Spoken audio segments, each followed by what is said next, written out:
Hi, everybody. Just to repeat what Ruth said, in case you weren't paying attention, I'm going to give kind of our how to advocate presentation. And for that 18% of you who are seasoned advocates, you've probably seen this before, but it never hurts to reiterate it because it really, you'll learn why we do some of the things we do here at Utah Cultural Alliance and some of the things we encourage you to do. And then I will go through and talk to you about the 2021 session, and then Ruth will work with you to write your advocacy campaign. So I'm gonna read this quote first, and I'm sorry, it's freezing in here. So if I look like I'm cold, it's because I am. I'm in the basement of the Capitol in the lobby den. So from Sarah O'Male, if you ever feel like you're just one person trying to change something, I promise there are hundreds, thousands, if not millions of people out there who feel the same way as you do, who want to make a difference. And that's really kind of our power here as an industry association, is because of it. It's all of us coming together on behalf of arts and culture to lift everybody's boats together. Next slide, please. So where do we start? So first of all, you got to be a registered voter. And we're going to talk about why it matters to do these things first in a second. But if you don't know if you're a registered voter and you don't know who your elected officials are, and you don't know where you can find election results, this is the place, vote.utah.gov. So I invite you to take a minute, open up a tab on your browser, pull up your phone, go to vote.utah.gov. First, you click on that, find your my voter registration information to see if you're registered to vote. When you say learn about candidates and issues, those little two people over there on the top right, that's where you can find out who your elected officials are, starting from president to Senate, all the way down to like your water board authorities, etc. Okay, next slide.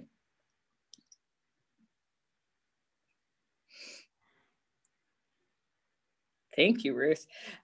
So le.utah.gov is the website of our state legislature, and it really is a great site to get familiar with. So you can read bills, you can track bills, you can use this tool to find your legislator if you don't remember from that step before. You can also do it here. You can listen to committee meetings. It's never been easier to stream committee meetings this year. You can do it through Zoom, and it's even easy to comment remotely and raise your hand. You can dive into the budget, etc. Next slide. So the first question we always try to review in here is to remind you guys what you can and cannot do, because some of the reasons for things of what you cannot do are reasons why we're around. So yes, you absolutely can lobby on behalf of appropriations, the money and bills. You just can't spend more than 20 to 25% of your activity annually on those activities. You can't even spend money on lobbying itself. You can invite elected officials to events. You can release voter guides. You can host debates. You can educate people on issues. You can take positions on bills. You can keep them apprised of advocacy issues. You can run for office. And you can even volunteer on campaigns as individuals. When I get to the do not do's, we'll talk a little bit more about that in a second. But on the inviting elected officials to events, what I do want to harp on that are the rules here at the legislature. And then cities and county municipal governments often have their own rules on what kinds of events elected officials are allowed to be invited for. But elected officials in general here at the legislature cannot accept tickets greater than $50 in value unless you're inviting the entire legislature. And so if you're inviting them to an event that does have an associated ticket fee attached, you want to be clear in your invitation that this is an invitation going to all members of the legislature and not to them specifically, or they won't be able to accept it. If it's a free event, that's totally fine. And if you're, in their district and you're doing an event that won't have a repeat, and of course it wouldn't make logistical sense to invite everybody at once, that's kind of a gray area. Yes, Jessica, you can send, so in addition to inviting the entire legislature, you could also just invite all members of a specific committee, such as the Business Economic Development, Labor Appropriation Subcommittee, or Executive Appropriation Subcommittee. That is true. In my personal experience, I have found a number of legislators who will still say no, unless it's invited to, unless the invitation is clear to all legislators. It kind of depends on the legislator. And even sometimes it's legislators who know that that's allowed and that's ethical, but they just don't think it looks good. And so that's where it can get tricky. And if you're never sure on what you can and cannot invite to, you can always reach out to me, or you can ask legislative counsel directly and they will let you know. Next slide about the do nots. So, and all of this stuff is, I think, kind of no-brainers for nonprofits in general, but I want to point out a couple because we see them a lot. You can't donate your facilities for any kind of campaign or partisan event. So if a legislator wants to do a town hall, that's under their government role, that's allowed. But if it's the campaign hosting some kind of event, sometimes it's even a campaign hosting a town hall. So you think because it says town hall that it's allowed, but if it's the campaign that's organizing it, it's not allowed. You can rent it to candidates and campaigns if you have facilities, but you can't give a discounted rate unless you're offering that discounted rate to all candidates. You cannot you cannot grade voting records. You can't grade how they take positions on bills. You can't grade how they do as a candidate. You can't endorse them. You can't fundraise for them. You can't give money to PACs or the majority or minority caucuses. You can't accept donations for them, et cetera. And so all these things that you cannot do are many reasons why we have a C4, so we can do that for them. Okay, next slide. So now I'm going to talk. Oh, I should have quizzed you first. So pretend you can't see the right-hand side of the page. Thanks, Ruth. I always like to ask you guys first. Why does political power matter? What is political power? There's a poli-sci 101. Maybe we'll make these a poll for next time.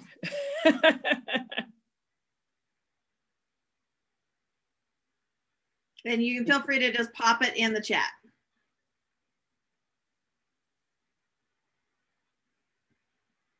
Okay, since you can direct the agenda, funding, kept funding. There's a poli-sci 101 definition of political power. Does anybody know it? Political power is simply the ability to make change, the ability to get done what you want to get done. And there are many ways to garner political power, to grow your ability to be able to make change. So pretend you didn't just see the previous slide. What might be some of the ways that you think can help people grow political power? So Rebecca put funding in the chat. So funding or money. Money is definitely one of them. Vote or lobbying from Michelle. Mm-hmm. The grassroots, being able to show that voters, that a candidate's voters care about your priorities.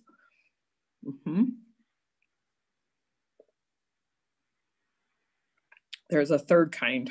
That's the most important. Who you know and who knows you, your relationships. Absolutely. I mean, if you think about it in your own life, it's a whole lot easier to call up somebody who's a friend and say, hey, could you do this favor for me? Could you help me out with something? Could you put in a good word on this one thing for me? It's a lot easier when you have relationships. So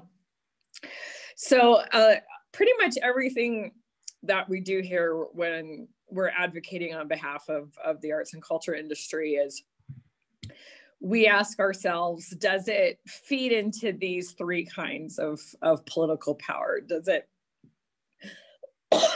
sorry, I got a peanut down the road tube. Does it, are we demonstrating that voters care, or are we helping voters to care more about the things that we care about? Is it, are we relationship building through this activity or through this thing that we cared about? Or are we raising money? So now I'm going to dive into these things a little bit more closely.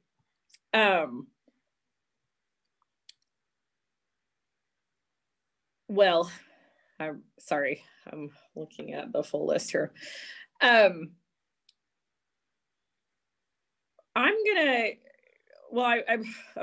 gonna do things a little bit out of order, Ruth, if that's okay. Yeah, just tell me where I should go. Let's jump to the advocacy tools. Okay. So the next couple slides are ways in which you can show that voters care about your issues. And so some of these tools are writing letter campaigns, or petitions, calling your legislators. I think we're going to talk about this later, but we have a way where it's really easy to send a letter or an email to your elected official. Political theater is the activism side of politics, and it has a real use. You know, if you have several thousand people show up for your rally or your march or whatever it is, the action that you're taking, that's a pretty strong way of showing that voters care. Having them reach out on social media, having a lot of concerned voters call into testimonies, give testimony on a committee hearing.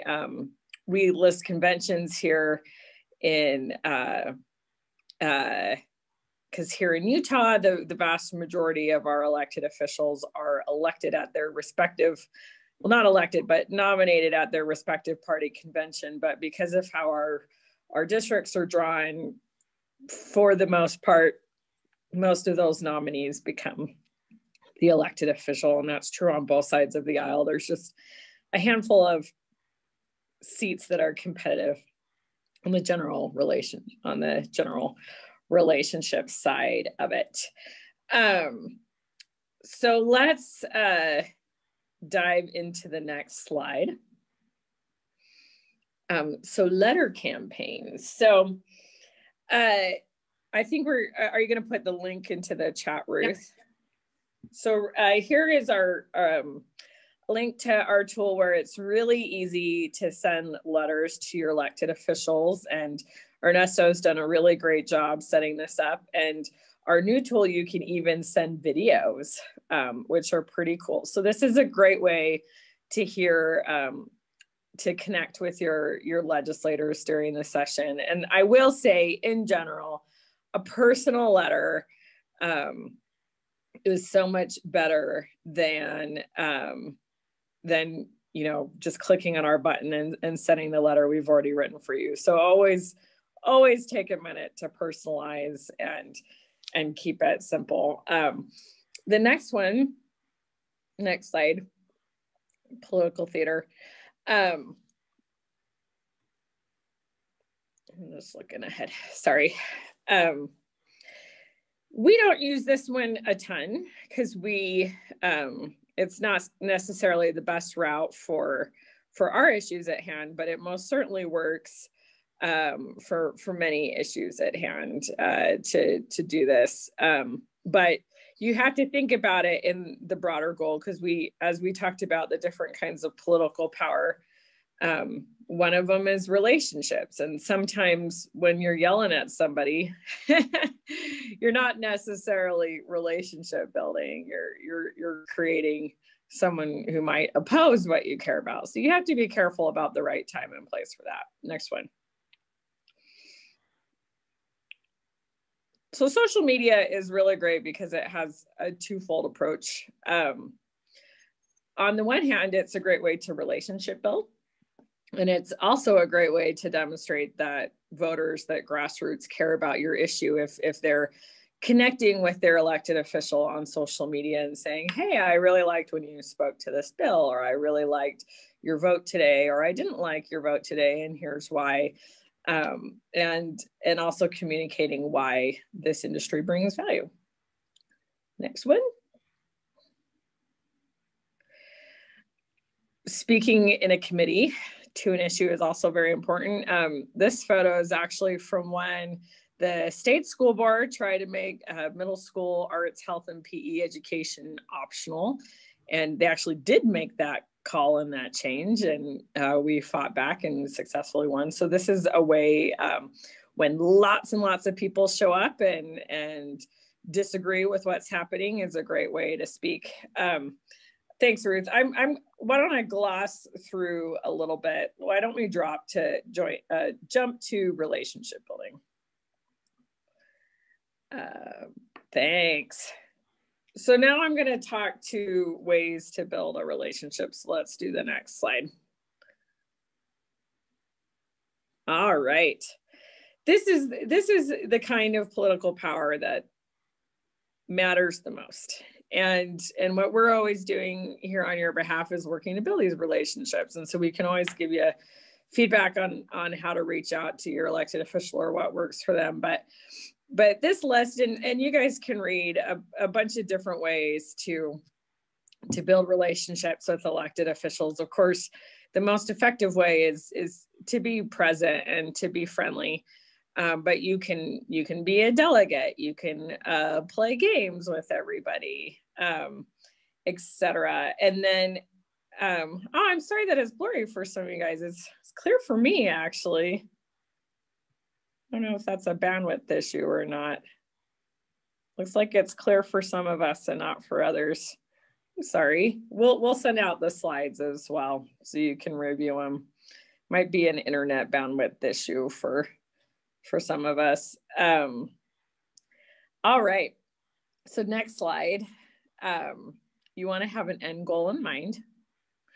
And so you want to know specifically what it is you're asking for. If you're just saying, hi, we need more funding for arts, but without saying specifically what kind of funding and how much money, and is it ongoing or one time, those are the kinds of things that matter. Next slide. When you do get that meeting, you want to be succinct. And of course, this year meetings are a little bit tough. And so you're far more likely to have an email conversation with your legislators this year. But if you do try for doing Zooms or things like that, you definitely want to be especially succinct this year. I'm going to hit on, I'll just briefly, let's do the Republican versus Democrat. I mean, one thing that we've really learned over the years is that code switching has many, many good roles in life and in different applications, but one of them is politics. And one of the things that we've worked really hard to do here at the legislature is communicate that culture is not a partisan issue, that government can be part of this industry and part of the vibrancy of this industry. But you want to use different words based on who you're talking to. So some of these are the words that we have found really work with Republican elected officials. And you can see, like, economy and boosting jobs is actually way down on the list. These are kind of in order of what we find works the most. And so you want to talk about fiscally responsible investment. You want to talk to the emotional story, the value it brings to our communities, the tradition and history we have of supporting culture in our communities. And then next slide. When you're talking to Democrats, these are some of the words you want to talk about. Like, we want to build equitable access to funding in the cultural sector, which we do. But if you see those words to a Republican, they're like, what are you talking about? I have no idea. These words just don't have meaning to them.